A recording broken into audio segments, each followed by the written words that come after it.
keadaan sehat walafiat, terhindar dari wabah virus COVID-19 ini. Baik kepada Ibu, tujuan program ini adalah memberikan informasi dan pengetahuan terbaru secara luas, efektif dan efisien kepada dari lembaga pendidikan yang lainnya, kemudian bisa pun dari SMK yang ingin memberikan informasi penting untuk SMK yang lainnya. Kemudian saat ini kami bekerjasama dengan ITC untuk memberikan. Nah, harapan kami tetap berperan aktif untuk ikut acara ini. Nah, saya yakin akan memberikan dampak yang besar ke arah yang lebih baik. Itu yang dapat kami sampaikan supaya mendapat mengaktifkan video dan audionya. Saat ini peserta yang sudah bergabung 137 peserta, diharapkan nanti terus bertambah. Kemudian itu bisa berinteraksi dengan chat ke kami, nanti kita ada sesi diskusi. Acara pada pagi ini akan dimoderasi oleh Ibu ini Larasati dari pihak ITC. Demikian Bapak dan Ibu yang dapat saya sampaikan untuk membuka acara ini sampai selesai. Terima kasih. Saya Iri. Wassalamualaikum warahmatullahi wabarakatuh.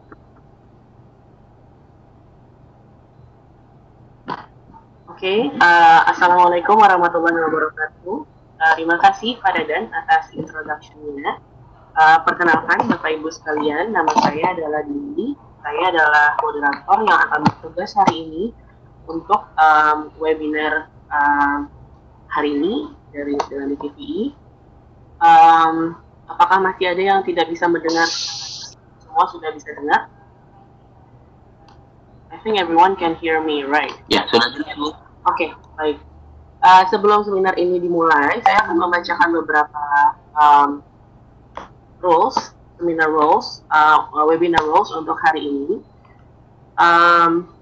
So we will start the webinar. All participants are required to mute their microphone during the presentation. Questions and answers will be done on a chat box or Q&A box provided. And please use the chat box for Q&A purposes only, and please do not chat to each other during the event. So, chat dan juga Q&A diperuntukkan untuk pertanyaan saja. Jadi dimohon untuk ya chat dengan satu dengan yang lainnya di dalam selama presentasi ini dimulai. There will be two analysts or speakers that will do the presentation for today's session. We have Bapak Damon Anderson, an English language expert. He is an international education consultant whose area of expertise is teaching English as a foreign language. He was also a regional English language officer, or RELO, for 30 years. He was the editor-in-chief of the professional journal English Teaching Forum, produced by the U.S. Department of State.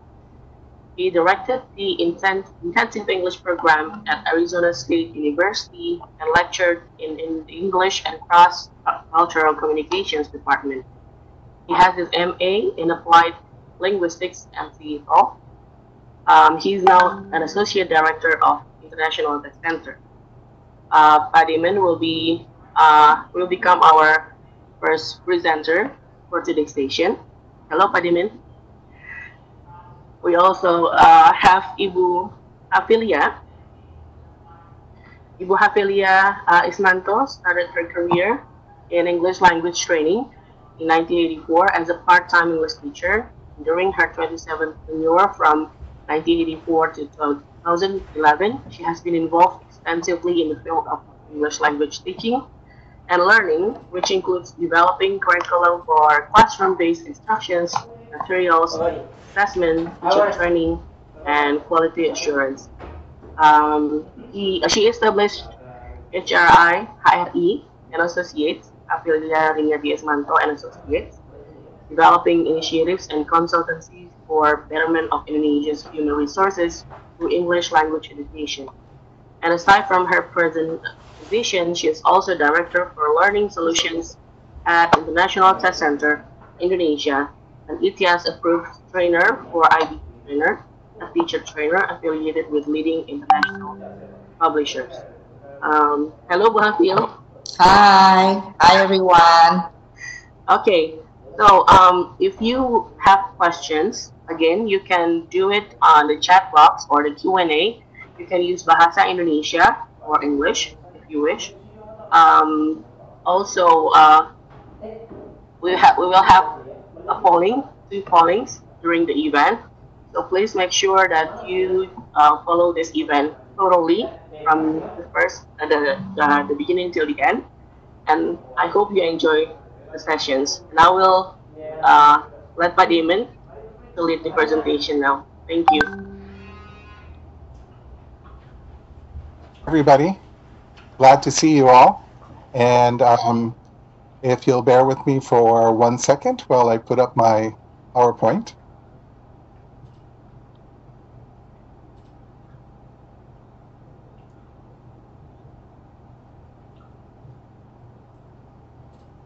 Okay. Hello, everybody, and welcome. All of us here at ITC, the International Test Center in Jakarta, are happy to be with you today. And we're here to help build confidence, your confidence for everyone, but especially your confidence in delivering exciting and interesting and engaging online learning for your students. And so this is what we'd like to do today, is to talk to you about these things.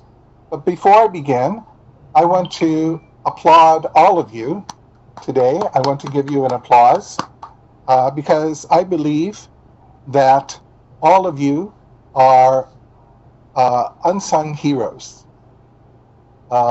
You are working in a very difficult situation. You're doing things beyond what you have normally done. You're learning a whole new way of engaging with your students, and you're doing it all as you go. And so we hope that today we're going to be able to help you. So you are the unsung heroes, and we applaud you here at ITC for what you're doing and for what you're trying to do.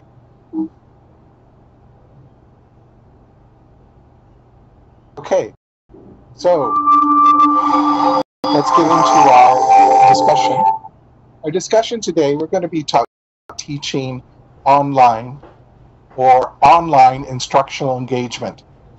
And I use the terms online instructional engagement because teaching for many people implies pretty much mostly from teacher to students.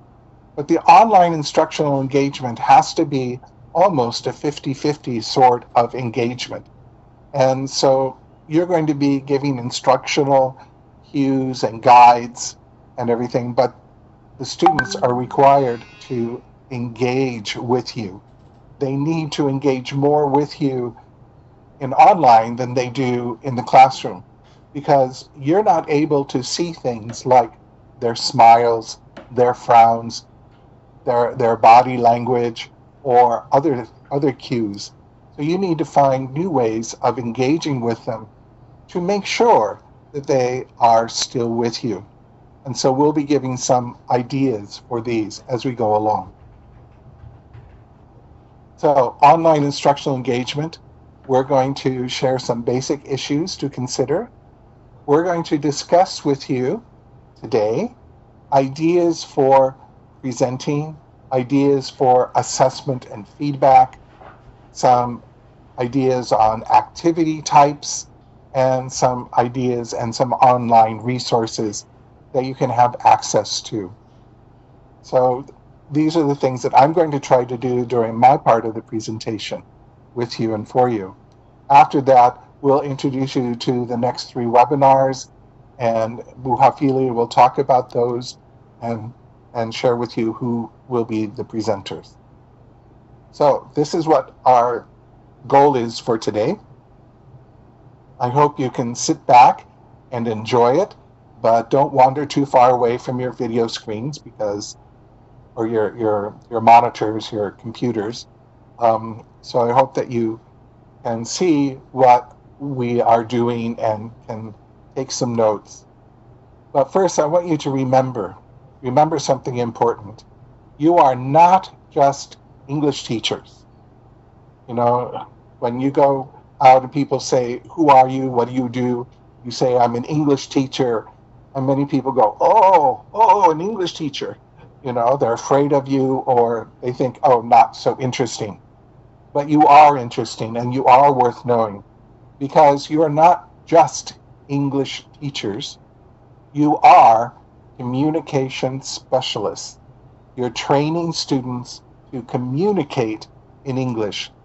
And that is the most important part of all of this, is that you're teaching communication. And so you are communication specialists. So the next time somebody asks you, what do you do? Don't just say, oh, I'm an English teacher. Say, I'm a communication specialist in English. Okay? Good. So as communication specialists, let's go on. That talks about what is important for living and thriving in today's 21st century economy. And the economy keeps changing. It's a gig economy, it's a knowledge economy, it keeps changing, but it's the 21st century economy. What are the things that are needed? Well, there are 3 key things that are needed. The 3 basic skills are the ability to do critical thinking and problem solving. These are very, very important skills. They're highly valued skills that HR people are looking for. And it doesn't matter whether you're a car mechanic or you're the CEO of an organization. These skills are critical to all walks of life and the ability to thrive in today's 21st century economy. The ability to communicate effectively.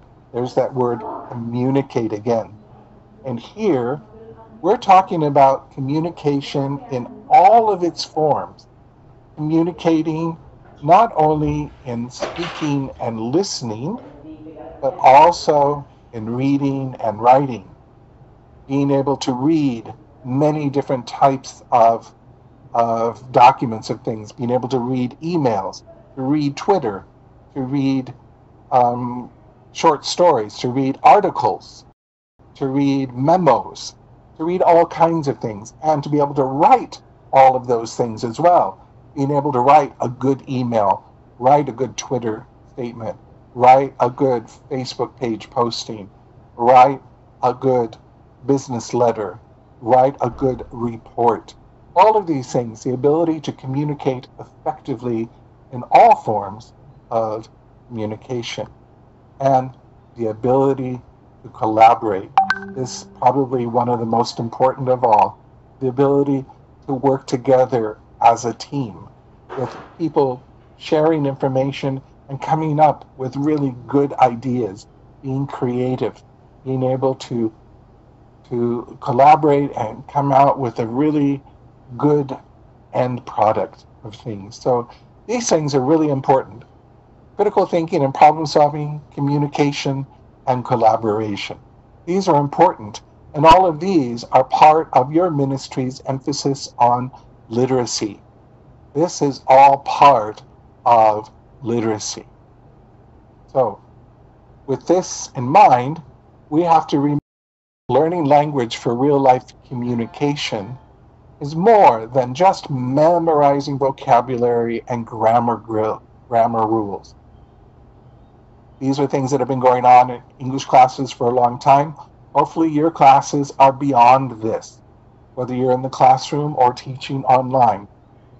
Yes, it's important to memorize vocabulary. Yes, it's important to know grammar rules, but that is not what is communication. Okay? So it also requires an understanding of cultural aspects. Now, cultural aspects are really important in how people communicate with each other, understanding the rules of the game. For example, when I was in Hungary once, I was standing talking to a teacher, and she was telling me she had told her students that Americans are rather informal, more informal than Europeans and other people, and that we're easy to get to know. And so she encouraged her students to be able to just come up to me and start talking with me. And I thought, oh, that's great. And right after she says that, one of her students walks up to me and says, oh, hey, bro, you're looking awesome. What's going on? And I thought, hey, bro, you're looking awesome. What's going on? That's what he said, okay? So my reply to him was, why, thank you, kind sir. I appreciate the compliment. I am doing well, thank you. How are you doing, kind sir? And so what this shows is that both of us went to the extreme opposite. He was extremely informal. I was extremely formal. Neither were appropriate. We talked about it and we both learned and laughed from that. But you have to learn the cultural aspect of using language and when to use certain forms of the language and things. And learning language for real life requires time to engage with the language in and out of the classroom. We know for a fact in education that 2/3 of the learning happens outside the classroom, not in the classroom. So you want to be able to promote out of the classroom engagement, getting your students to work in small groups. And we'll talk about how to do that a little bit later, some ideas, some suggestions. And it requires the freedom to make mistakes and learn from them. Mistakes are wonderful teaching tools and wonderful learning tools. And so we need to make our students feel comfortable that it's okay to make mistakes because you can learn from those mistakes. And it requires self-assessment. Help your students learn how to assess themselves as they're working, as they're going along. Self-assessment, being able to understand and learn from mistakes, that's part of self-assessment and going on. So these things, I think, are really important to keep in mind as we're doing our online instruction. We need these things to be true. Okay, so now we're going to do our first poll, and the polling will be done twice, okay? And so after each polling, you will have a maximum of 2 minutes. Our first polling will be this, and so let me stop sharing. Okay.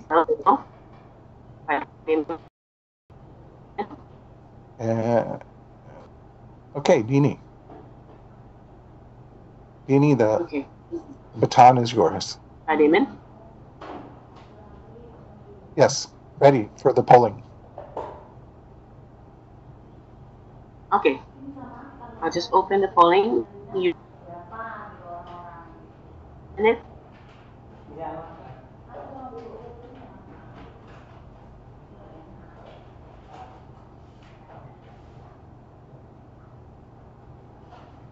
I don't see it. Oh, there it is.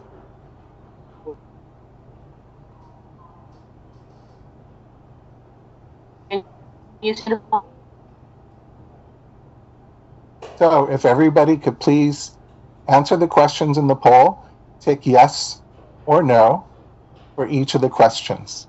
We'll give you 2 minutes. When we're doing that, we'll go ahead, Dini.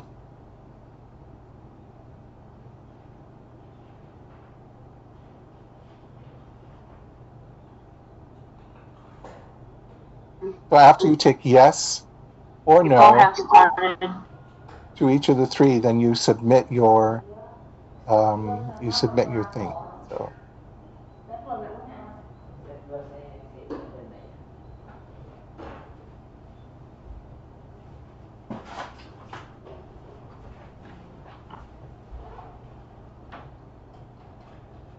Okay.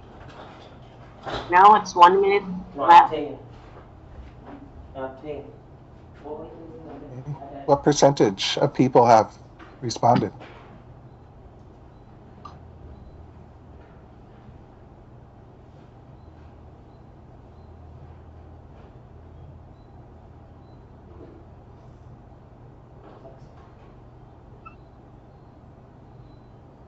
So answer these the way that you really think. Don't answer the way you think we want you to answer.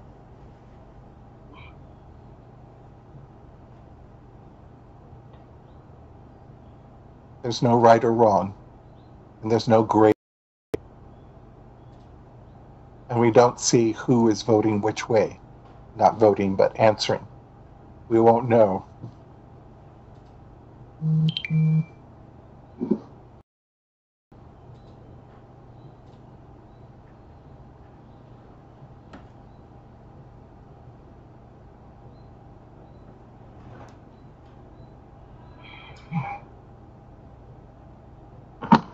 Oh, questions 1 and 2 are the same, unfortunately.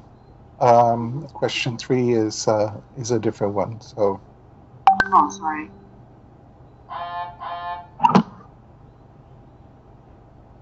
That's okay. Just let it go, and we'll see how the difference between.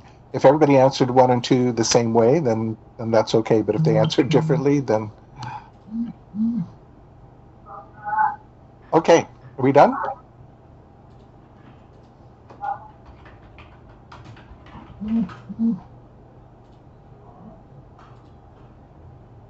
Ibu Dini?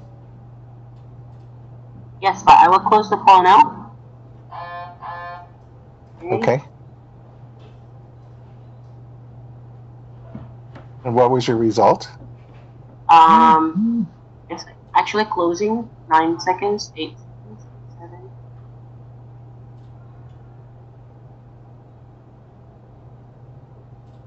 Ibu Icha has just joined us. Hi, Ibu Icha. Okay, so share with attendees the poll results. Sure.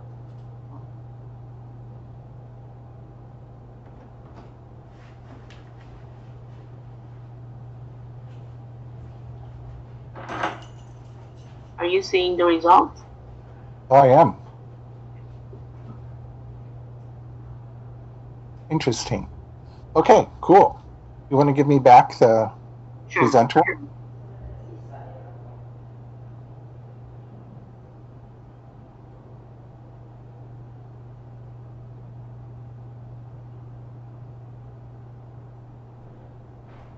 Okay, so do you use separate email, not your regular email for online teaching? Most people actually said no.